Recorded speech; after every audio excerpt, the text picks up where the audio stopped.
இலங்கை அன்னையின் வரலாற்றில் இரண்டாம் தலைநகர் என வர்ணிக்கப்படும் புலனறுவை பூமியின் ஒரு அழகிய கிராமமே கல்லேல்ல. இலங்கையின் ஆரம்ப குடியேற்ற வரலாற்றையும் பழமை வாய்ந்த சுவடுகளையும் கொண்ட ஓர் வசீகர பூமி. நீர்வளம், நிலம் வளம் ஆகிய இரண்டு அம்சங்களாலும் தன்னிறைவு பெற்ற தளம். கல்லளை கிராமம் புலனறுவையின் A11 பாதையின் கதிர்வலையிலிருந்து சுமார் 3 கிலோமீட்டர் தூரத்தில் இக்கிராமம் அமைந்துள்ளது. இக்கிராமம் சுமார் 1000க்கும் மேற்பட்ட குடும்பங்களை கொண்டுள்ளது.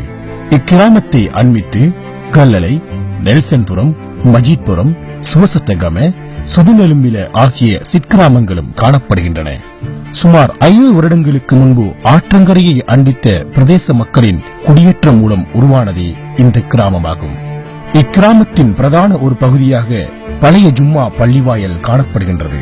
ஹயாத்து நபி பள்ளிவாயல் என வர்ணிக்கப்படும் இப்பள்ளிவாயல் சுமார் 350 வருடங்கள் பழமை வாய்ந்தது.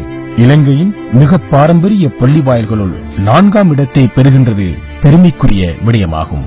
கல்லளை கிராமம் கால்நடை, விவசாயம், மீன்பிடி, மணல் மற்றும் கைத்தொழில்கள் மூலம் அபிவிருத்தியை நோக்கி வளர்ச்சியடைந்து வருகின்ற ஒரு கிராமமாகும். இக்கிராமத்தின் 2 பிரதான பள்ளிவாயல்களும், சிறிய 2 தக்கியாக்களும், 4க்கும் மேற்பட்ட குர்ஆன் குத்தா மதரசாக்களும், 2 பாடற் பாடசாலையும், மகப்பேற்று வைத்தியசாலையும், பல அரிசி ஆலைகளும் மற்றும் பல தொழிற்சாலைகளும் தன்னகத்தே கொண்டுள்ளது. இக்கிராமத்தின் அடுத்த அம்சமான மாணவர்களின் கல்வி வளர்ச்சியில் அபிவிருத்தியை நோக்கி பயணிக்கச் செய்கின்ற 1910ஆம் ஆண்டுகளில் உருவாக்கப்பட்ட பூ அல் அஸ்ஸர் மத்திய மகா வித்தியாலயம் காணப்படுகின்றது. அல் அஸ்ஸர் மத்திய மகா வித்தியாலயம் மாணவர்களின் அறிவு வளர்ச்சிக்கும் ஆக்கப்பணிக்கும் கல்வி செயற்பாடுகளுக்கும் வழியமைத்துக் கொடுக்கின்ற ஒரு கலாசாலையாக இன்று வரை செயற்பட்டு வருகிறது.